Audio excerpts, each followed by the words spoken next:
Welcome to this first webinar of our series. I know. Sorry, the first thing I will say, sorry about the changing in timing, as it was some sort of mixture between the British Standard Time and the UTC time. Sorry about that. I don't know if everyone knows about Allin-Wayra. Thanks again to joining. Erica, could you start the slides? We'll take a few minutes to introduce Allin-Wayra. Allin-Wayra is a recent IGAG activity. IGAG is the International Global Atmospheric Chemistry Project. And our activity at Allin-Wayra is focused on small sensors, currently known also as low-cost sensors.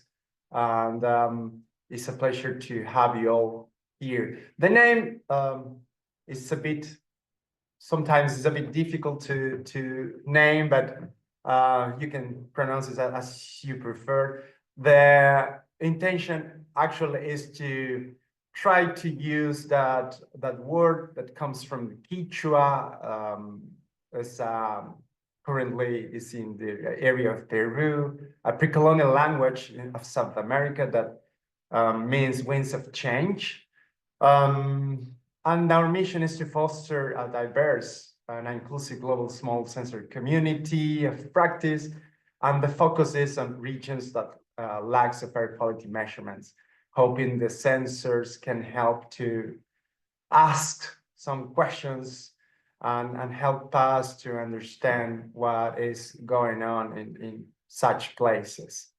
Next slide, please. So I'll introduce shortly my co-chair, Erika von Schneidermesser from Germany. My name is Sebastián Diez I'm from Argentina, but currently working in Chile. And our steering committee, you will see all our colleagues' names there. You will see it's a very diverse steering committee. We are coming from different areas around the globe. So yes, I guess the idea is to bring as many voices and diverse voices as we can. Please, next slide. Just shortly also, we have a series of events and activities for this year. If you're attending to EGU in Vienna this year, please check this opportunity, this session on small sensors. That will be on 29th of April. You have there the room. And also we will hold a splinter meeting, trying to expand on the current activities we are holding. Also, we're working on citizen science sensor guidelines. That is in collaboration with the CSGP group. You will have more info soon, hopefully, about that. We're also involved in certain projects like the Compass project that is named there. We will also share more info soon. Thank you very much. And as for this first, this is the first webinar of our series of this year. We will hold, please next slide, Erica. We will hold a series of webinars that we will explain later for you to if you want to join. If you want to have more info about Allin-Wayra, please reach out. You can contact us through email, or you can add yourself to the mailing list. Thank you, Erica. So with that, we're going to be moving over to our webinar today. And I would like to introduce our two speakers.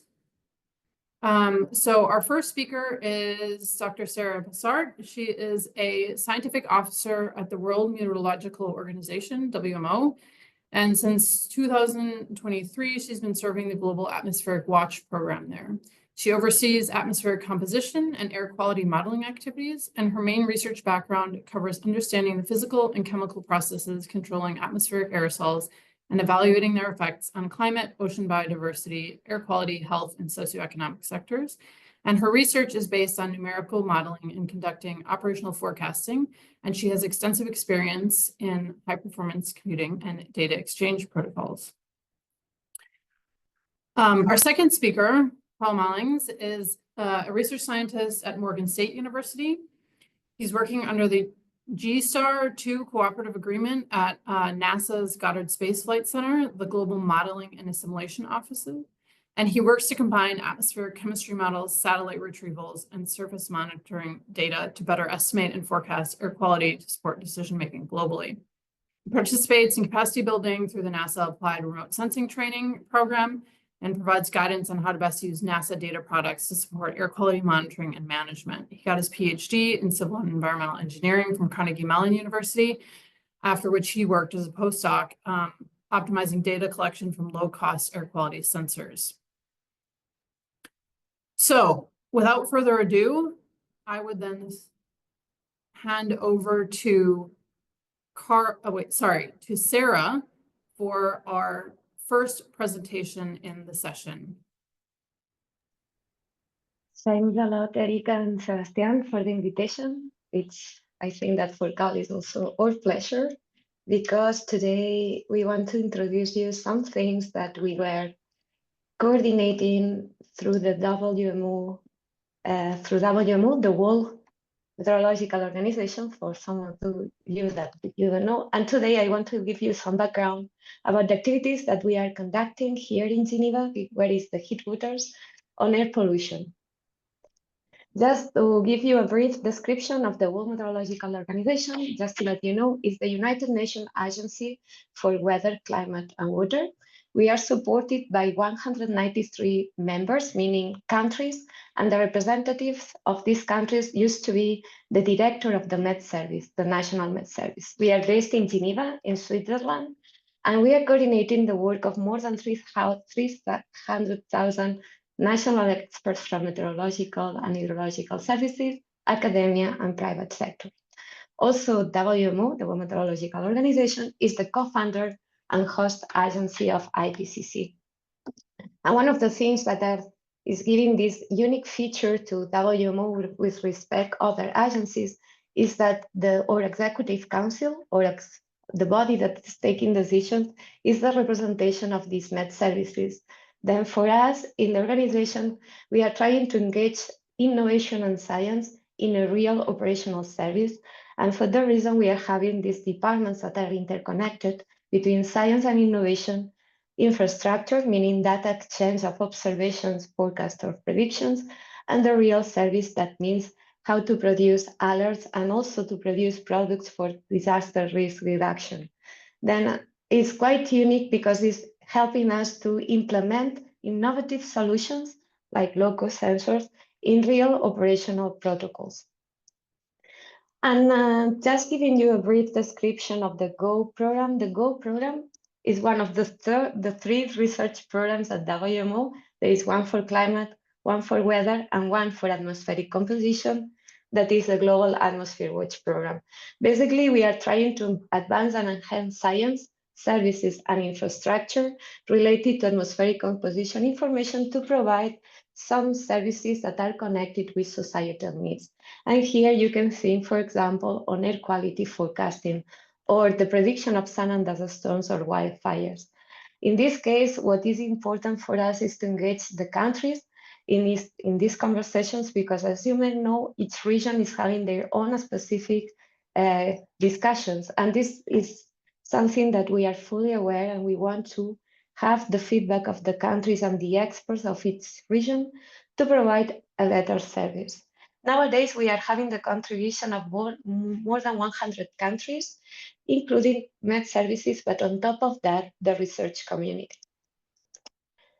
And when we talk about research infrastructure, this is the network that at present GO is managing. Is a global network where we are trying to provide accurate and high quality information on atmospheric composition. And one of the most important things here is the high quality, long-term information. Why? Because one of the most important activities is the climate assessment, how the greenhouse gases are affecting these processes at global scale. But as you can see in the map, we have some gaps. And here is where all new technologies and new sources of information are playing a role. And here we can think on how to integrate local sensors, satellites, but also national air quality networks in this integration of the information, because you as experts in observations and instrumentation should know that it's not easy to have a consistent data set integrating different sources, because each instrument is focusing in a specific component of the atmosphere, and the measurement is completely different. It can be the full atmosphere, the first layers, and we need to take care on this concept on the integration of the information. And one of the things that is coming up in these discussions on how to integrate sources of information is these reports that WMO is promoting on the best practices and guidelines on how to use properly the information coming from different sources. And local sensors is one of the trendy topics in the last years, because the different application areas. And this is the kind of things that we are promoting at WMO. All information is good, all the information is valid if you are applying it in the correct scope. Then for us, for example, local sensors is a very valuable tool for certain applications, but not for this trend analysis that is required on the assessment of climate change, for example. But they have a space for different applications, and today also Cal will show you some experiences that are proving that these devices are really an advantage in certain moments. And this is what we are doing. We are promoting scientific assessments in the format of reports, but also we are promoting in the research community some collaborative papers focusing in specific discussions. And also we are contributing to international reports as the famous scientific assessment of ozone depletion that is having regular publications. And also, as you can see, and this is a report that we will have focused the second part of the webinar, we are also trying to provide some background within the experts involved in these works on the best practices. And this is very important for us, is how to use the information properly. And connected with local sensors, I want to emphasize some things that we are doing in GO, that is the science for services or research to operations, how you can use all the information and the products that the research community is developing in a proper operational service. And here, the local sensors are really aligned with these warnings and forecasting systems. And it's important because, as I mentioned before, there are regions where we don't have proper monitoring of the air pollution, air quality, or how is the impact of the different natural hazards like sun and dust storms, wildfires in these air quality discussions. And also we are trying to understand how is the use of forecasting systems in this alert for the population. In this case, I am emphasizing three main activities. One for sun and dust storms is the SDS WAS, one for the vegetation fire and smoke pollution, the VFP WAS. The acronyms are really awful, but it's what it is. And the GAFIS, that is the air quality forecasting and information system. With that, we want to understand the needs of the users and to gather the requirements. And when we talk about forecasting, there is a very important part that is the monitoring. Then here again, how we can get information is one of the discussions that we can keep with you. More or less, this is what is the scope of work that we are handling now within these three main activities. We are working by regions, and each region is having a center that is coordinating all the activities. And as you can see, the different colors indicates the topic that these centers and regions are covering. We have the 4 centers for sun and dust storms in yellow, with centers in Barbados, Barcelona, Jeddah, Saudi Arabia, and Beijing. Also, we have for wildfires in North America and Southeast Asia, and for air quality, again, for North America and East Asia. Then the idea is how to integrate all the pieces per regions, knowing that each region is having a specific requirements, and to understand how we can provide the best products. And inside this, the important thing for you maybe is this early warning for all. It's a new initiative under the United Nations that look for providing early warning systems to all countries of the world, because 50% of the countries are not protected by early warning systems. In the list of hazards, you have thunderstorms, cyclones, floods, but also the Met services are indicating that one priority hazard for them is sun and dust storms, wildfires, and air pollution. And it's again here where you, as community of monitoring, can support these early warning activities. And what we are trying to do connected with that, and I introduced before the sun and dust and the wildfires activities, is to coordinate the climate and weather communities to really understand the feedbacks on climate and weather, also to identify and assess the impact of sun and dust storms and wildfires. And again, there are regions where the only source of information that we are having is local sensors, for example, in Africa. Promoting the use of available products through observations and forecast products, and to create capacity in the countries and access to this information. Because if the data is not used, it's not worthy to provide any service, right? And one important activity is how the user can gather this information. And this is the kind of experiences that we are promoting inside these discussions on how we can provide better early warning services. And one of the experiences that we have is in Africa, in this context of sun and dust storms, because Sahel is one of the regions that we are having a lack of monitoring sensors. And what we are trying to do is to understand how is the capacity of the different manufacturers and different type of sensors for measuring, for example, PM10. There is a forecast system that needs to be evaluated, and the local sensors is one of the roles, the key players in these conversations, for example. And we are trying to understand if the current state of the art of technology is able to help us on the evaluation of the forecast. And as you can see, the range of quality and the spread between sensors is quite different. This is an intercomparison conducted in the Izaña Observatory in Tenerife, within the three main, the three sensors that we picked for this experience. And in pink, you can see the reference measurement, that is a reference rate monitor. The measurements were taken in Tenerife, and as you can see here, it's very important for us to understand, with the help of the local sensor community experts, what is the best sensor that we can use for fitting the purpose. And here you can see a good example that in general, we can very, very well capture the peaks, but not all the sensors are giving us the same performance. And also we are thinking to use local sensors for really help us in more regional global activities on model evaluation forecast. As you can see here again, we are trying to understand how to integrate local sensors in these more established global networks, because again, you can see that we have very large gaps.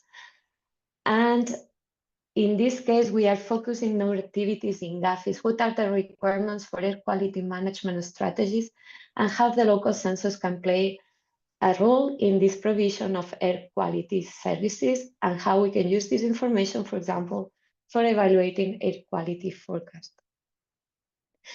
And this is just an example of potentially how we can use local sensors when we think in air quality management strategies. And as we know, in cities, the diversity of the results of a model is really sensitive to the resolution, and we can have different resolutions from 20, 30 kilometers, but it's true that when we are going to the city, there are very dense traffic cities that requires specific approaches. And this is the example of Barcelona. When we are going to the 10 meters resolution using a canopy model, we can see how the distribution of the pollutants over the city, in this case is NO2, is quite different, and this is connected with traffic.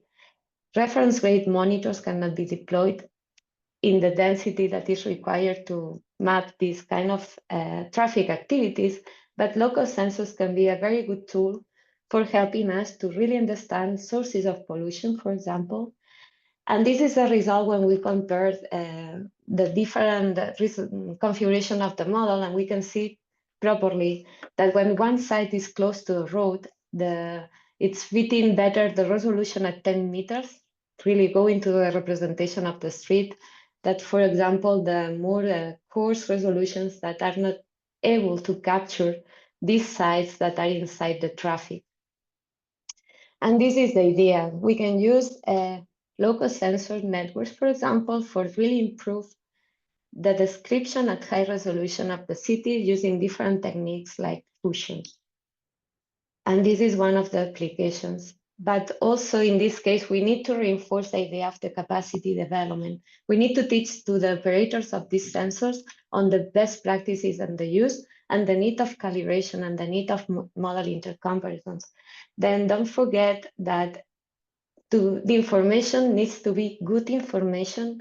Not all the information that is provided is used for the purpose, and we have to do this emphasis on the quality. And in the case of instruments, quality means calibration and intercomparisons.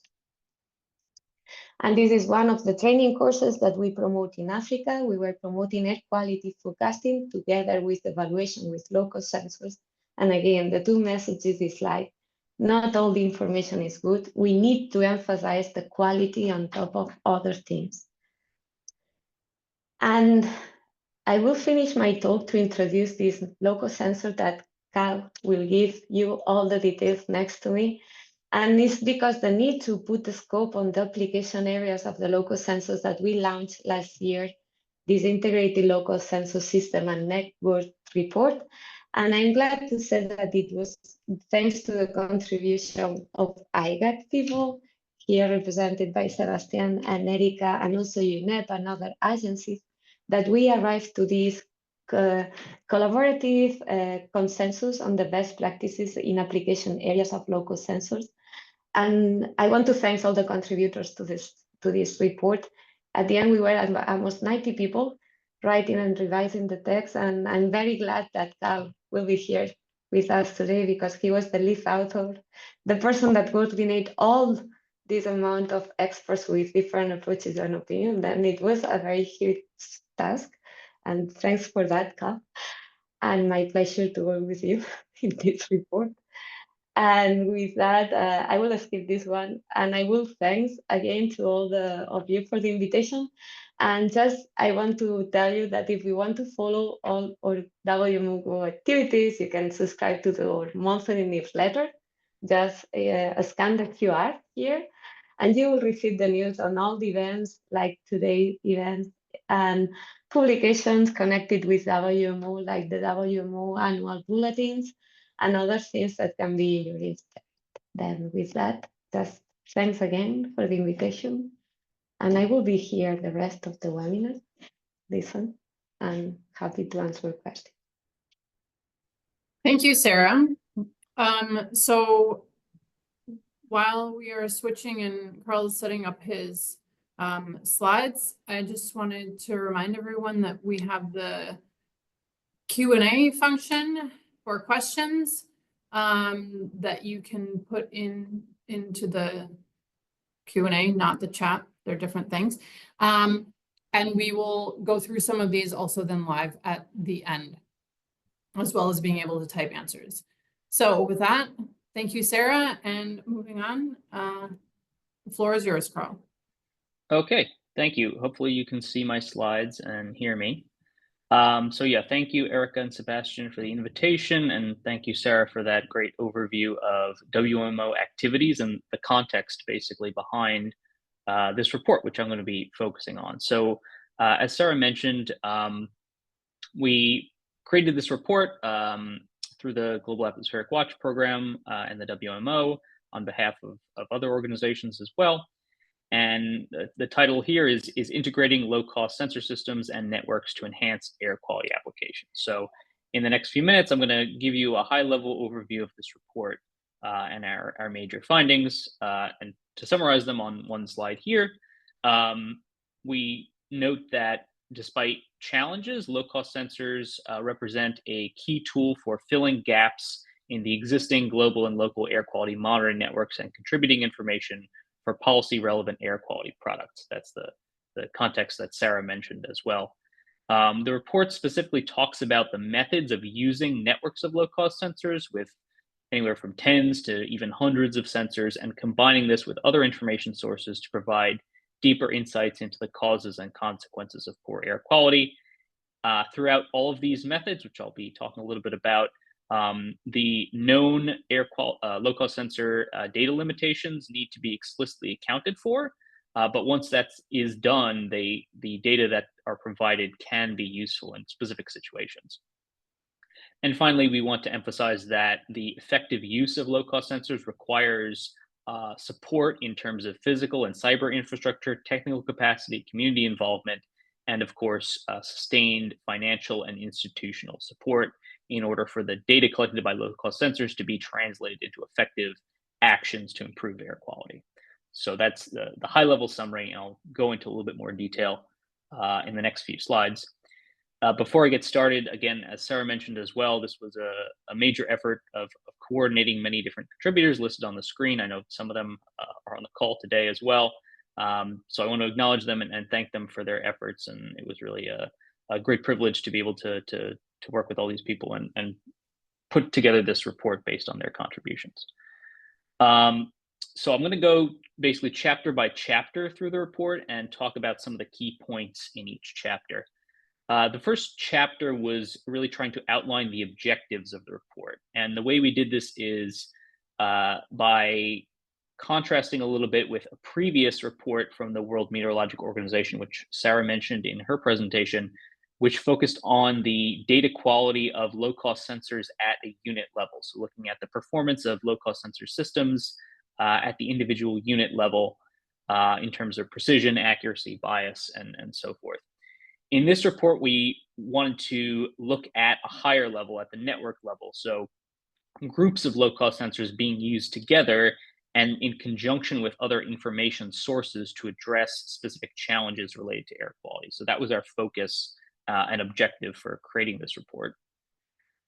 Chapter 2 gives a little bit of background about low-cost sensors and specifically tries to situate low-cost sensors within a larger system of information on air quality, which is sort of illustrated in the schematic on the slide here, which ranges in spatial scales from individual point measurements, which is something that low-cost sensors provide, to local, regional, and even global level understandings, which are informed by things like models and satellites.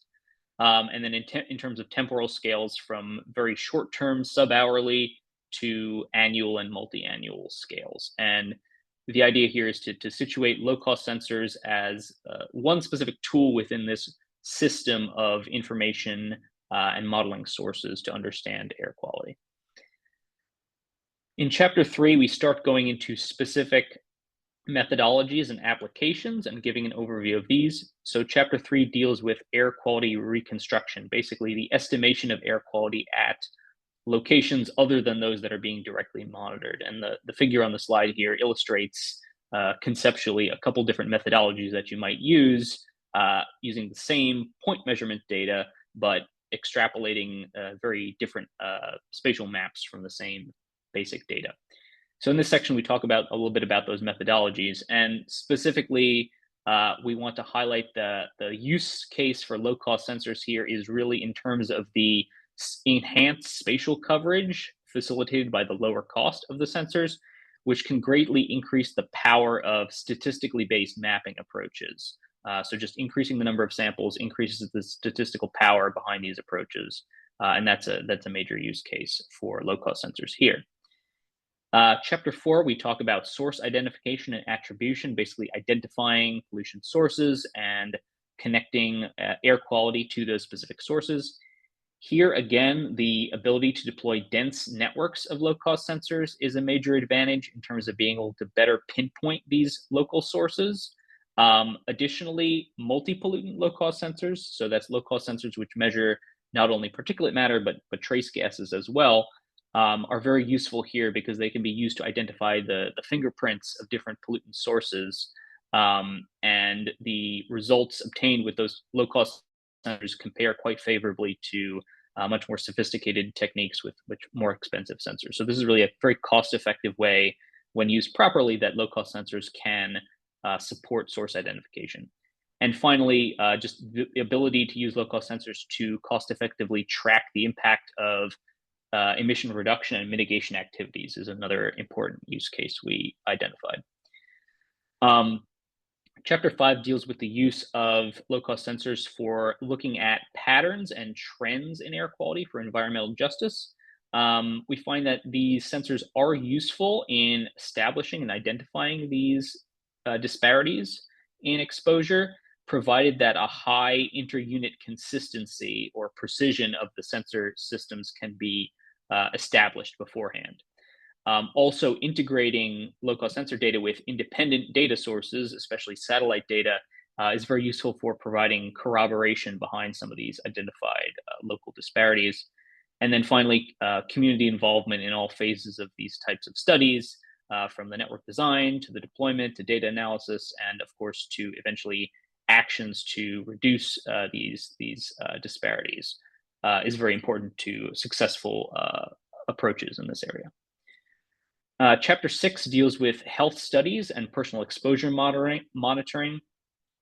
While low-cost sensors by themselves are generally not suitable for the type of very highly accurate long-term exposure records needed for health impact studies, they do have an important use case in assessing short-term or acute exposures because of their high temporal sensitivity, especially to large concentration changes. So that's a very important use case for low-cost sensors here, as well as the ability to provide personalized information to help individuals make informed decisions to reduce their own exposure. So the ability of low-cost sensors to be deployed at an individual's home or near where they are in space is very useful for that type of application. Chapter 7 deals with air quality forecasting, so predicting the future conditions based on present and past conditions. And here, the advantages of low-cost sensors are mainly in terms of their ability to inform short-term, highly localized forecasts. I think Sarah gave an example of this in her presentation, where in dense urban areas especially, the very short spatial scales of variability and the very short-term changes in air quality that can result from the activities that go on in these areas really require that highly localized information, and that's something that low-cost sensors are uniquely suited to provide. Provided, of course, that the accuracy of these low-cost sensors and the uncertainties in their measurements can be appropriately characterized. And then finally, also, as Sarah mentioned, the ability to use these low-cost sensors as a source of information to validate and verify and assess other more regional forecasts in areas without other sources of ground-based information is also a really important use case. In Chapter 8, we move from those specific applications and methodologies to more general discussions of the needs for effective use of low-cost sensors. And Chapter 8 deals with data quality and disclosure. And as Sarah mentioned as well, the key point here is really that the evaluation of data quality for low-cost sensors or for any measurement needs to be based on the use case of the sensors and how that data is intended to be used to support decision making.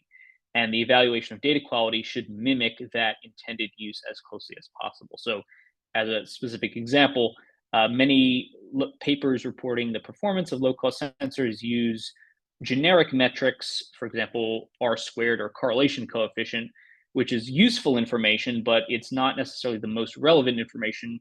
For example, if the sensor were to be used for identifying whether an air quality standard, a specific threshold level, is being exceeded or not in a specific area, a more relevant metric for that use case might be something like a binary classification, false positive, false negative rate, metrics like that. So again, designing the tests and the metrics to be as close as possible mimic the intended use case is very important.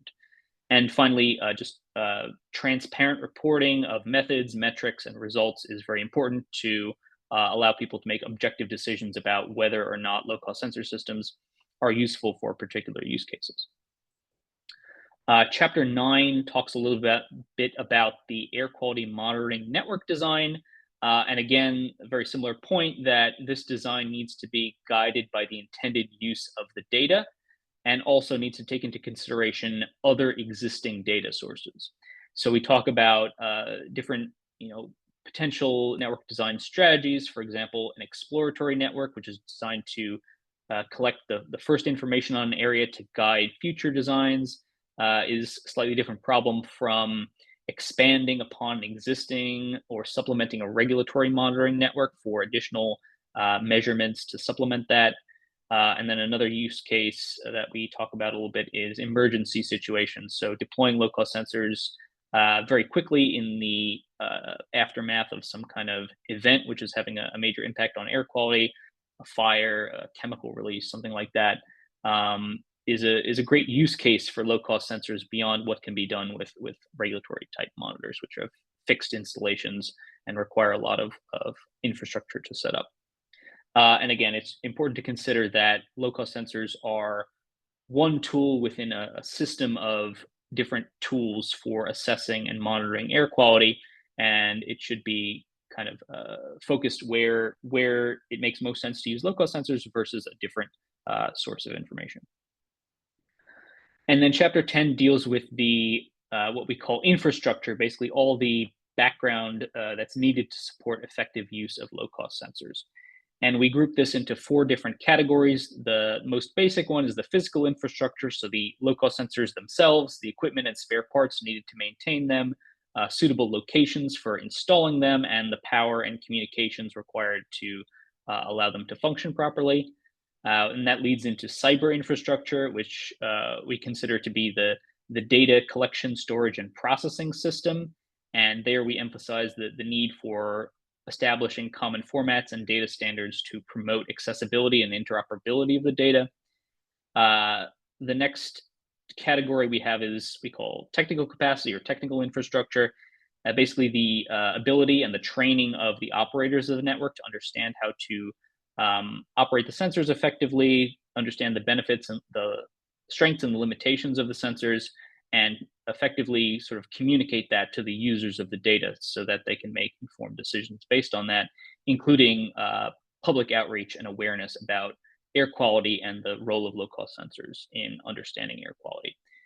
And then sort of supporting everything else, we have financial and institutional support and infrastructure, basically the need for sustained funding for long-term operations of these networks, community involvement in the design of the networks and the assessment of what to do with the data, and institutional support, especially in terms of providing a pathway from the data collected by low-cost sensors to be used to inform actions that will lead to improved air quality, which is the ultimate goal.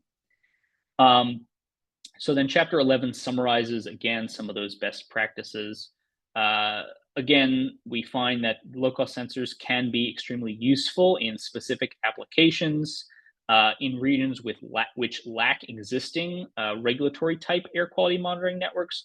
Low-cost sensors are very important, often to providing the first insights into local air quality to guide future investigations and prioritize strategies.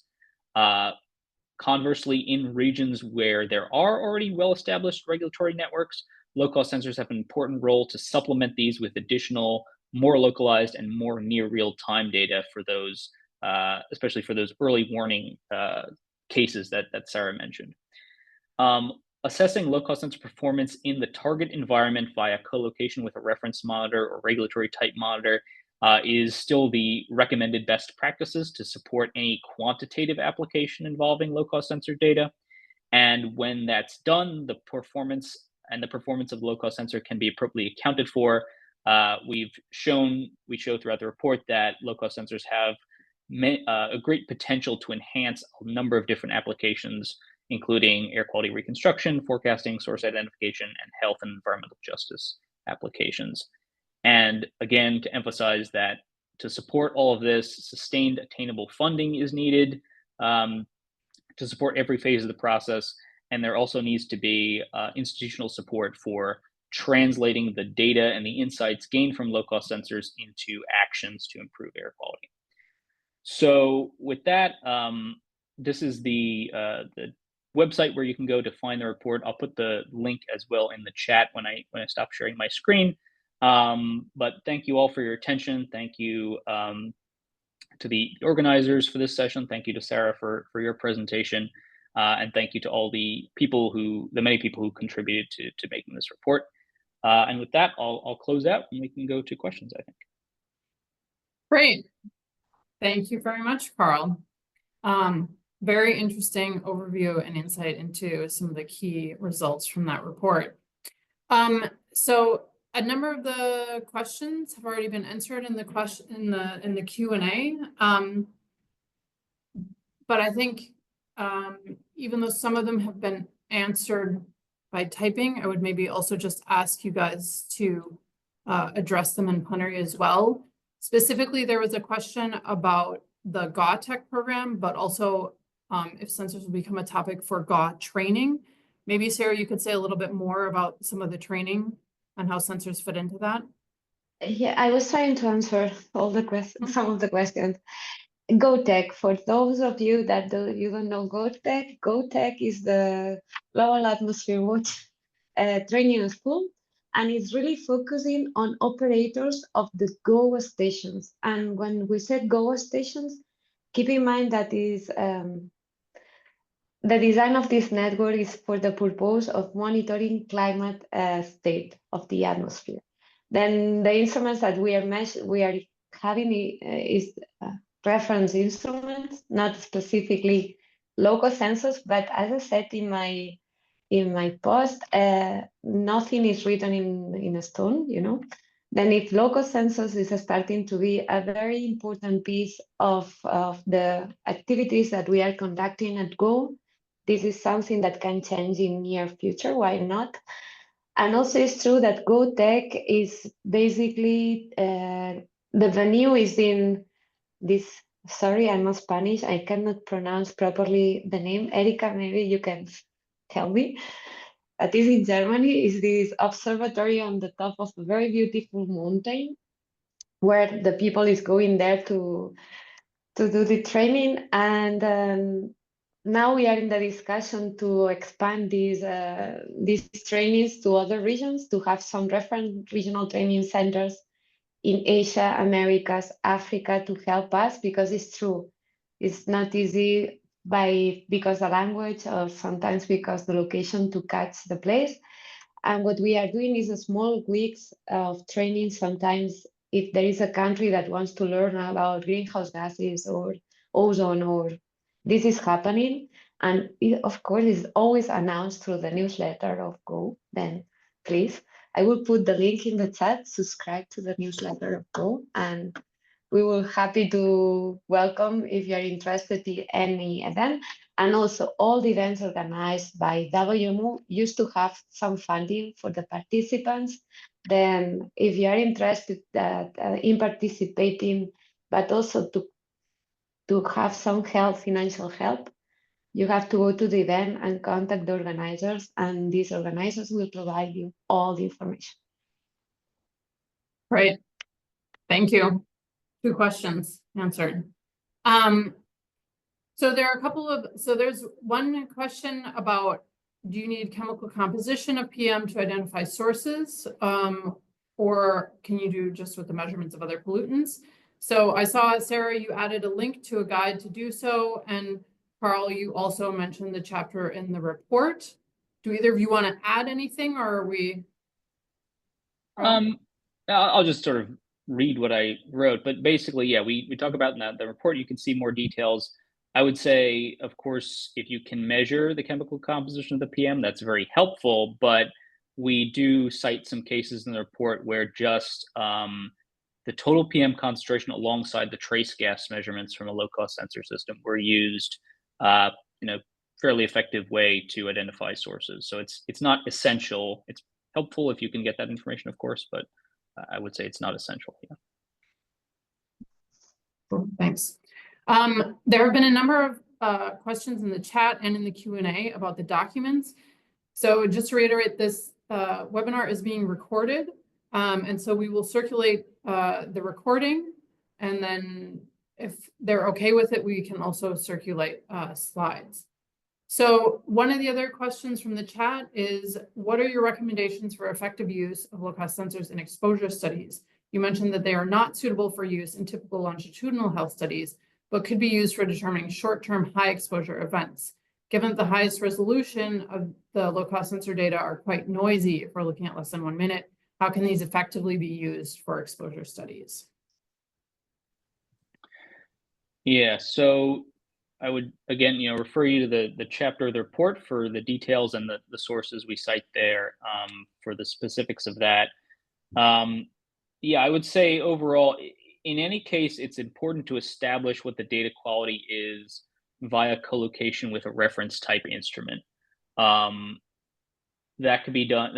I think, so that could be done for a longer term study, but it's more difficult, and generally we find that the agreement over longer terms is not of quite sufficient quality, as you mentioned, to support those sort of long-term traditional longitudinal health studies. For the short term, I agree. For specific measurements and at the maximum temporal resolution of the sensor, the quality may not be sufficient. But with certain averaging, for example, usually the to 15-minute or to hourly intervals, the data tends to be it can be of sufficient quality. Again, this has to be assessed for any particular case, but it can be of sufficient quality, and especially in terms of looking at short-term exposure to very high concentrations and identifying when those very high concentrations occur. Low-cost sensors, the noise of any individual measurement could be reduced under such conditions where the exposure itself is very high to get it sufficiently accurate to identify those high exposures and then correlate that to specific acute health impacts that those exposures in particular are having. And the low-cost sensor kind of gives you the opportunity to deploy those for more locations, cover more people, and get better statistical power in your analysis based on that. So I think it's still very much emerging area of work. There's not a standard methodology, or there's not a universal use case or applicability for these. So yeah, I would encourage you to look at the chapter and look at the references we cite in that chapter for specific details and specific methodologies that have worked for others in the past. And just to complement, you have to be in mind that low-cost sensors is a very powerful awareness tool. I mean, when we talk about personalized sensors, it's a good way that the people understand somehow how much they are exposed to air pollution in certain moments of the daily route that you are doing to catch your place or to go to work.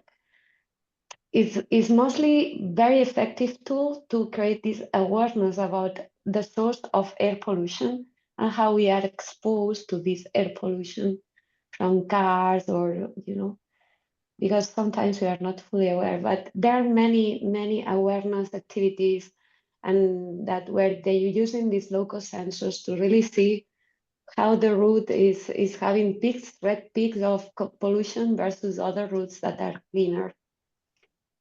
This is a very powerful awareness tool for this kind of communication of the impact of air pollution in your health. Thanks. So there's a couple more open questions here. So one question is specifically about Davis Airlink sensors for measuring PM, in addition to some other weather parameters. I don't know, maybe if you guys have any resources that you would like to cite where different sensors are evaluated that you could maybe put in the chat or direct these people to. Yeah, I'll type out an answer to that with some links. Okay. But maybe just to mention, in the US, there's a program to evaluate sensors operated out of the South Coast Air Quality Management District. And recently there, a similar center has been set up in Africa for evaluating low-cost sensor performance there. So I'll look up the links to those specific websites.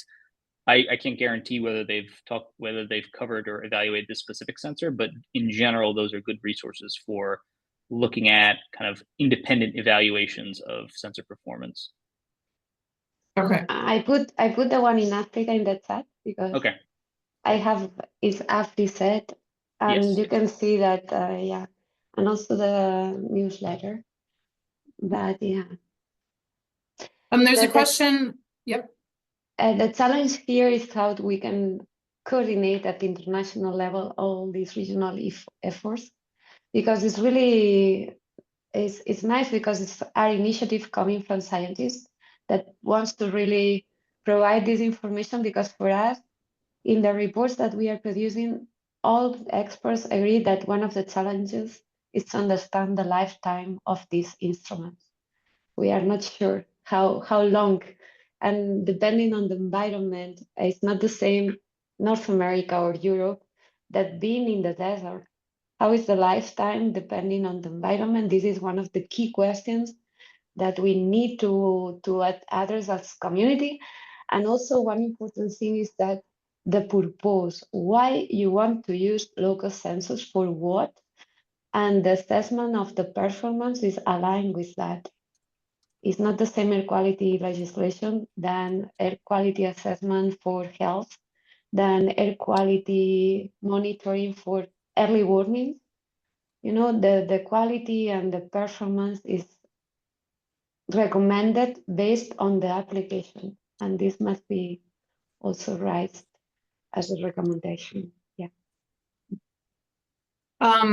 So we don't have very much time left, so I'm just gonna read the 3 questions in the chat all at once, and then you can see if you can maybe respond to some of these briefly. So one straightforward question: can PM10 be corrected using collocation, and is it worth it?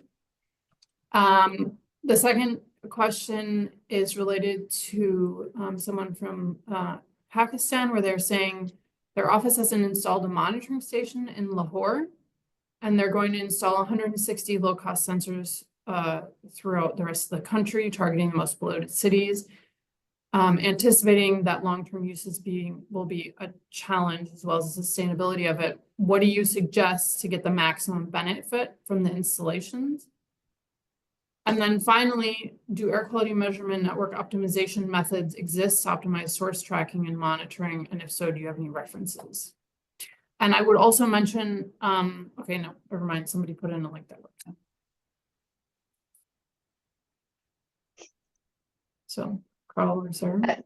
The local sensors deployment 160, I would say that you need to really assess the financial resources that you will need for, because are a lot, and maybe the cost of the instrument is low, but to maintain 160, I would suggest that first you will go for a very good assessment of the financial resources that you will need to keep this network alive.